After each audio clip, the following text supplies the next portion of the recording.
Pope Francis has apologized after he was quoted using a vulgar term about same-sex attracted men when discussing the possibility of gay-identified men entering Catholic seminaries. The Vatican says the Holy Father, quote, never intended to offend anyone, adding that there is room for everyone in the church, and he apologizes to those who felt offended by the use of a term as reported by others. And for analysis, we turn now to Father Thomas Petri, president of the Dominican House of Studies, right here in Washington, D.C. Father, always good to be with you. Thanks for having me, Tracy. All right, first off, your thoughts on this, what the Holy Father had to say. I mean, no surprise that this was really talked up in the secular media. Not a surprise at all, but for those of us who have followed Pope Francis's pontificate over the last 11 years, we know that he does sometimes have a tendency to use very frank and blunt language. But everything he said there, he has said before, and this is the Church's teaching, that those who have practiced homosexuality or have deep-seated homosexual tendencies or support a gay culture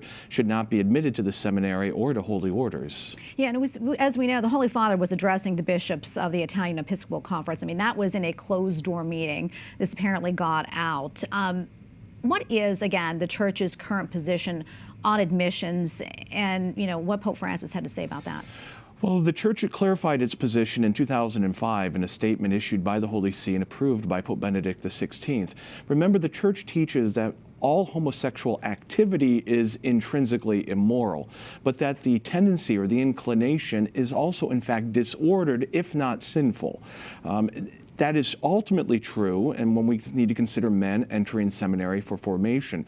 And so in 2005, the Holy See made clear that men who practice homosexual activity, but also men who have deep-seated tendencies of homosexuality or have supported a gay culture, should not, in fact, be admitted to formation, precisely because homosexuality and having deep-seated tendencies makes a man really unable to interact with both men and women in a healthy, integrated way. Yeah, and so everyone is clear here. What does the Church teach about homosexuality, and has any of that changed? No, none of that has changed, despite calls all over the, different categories of the Church and Catholics and secular media wanting the Church to change its teaching.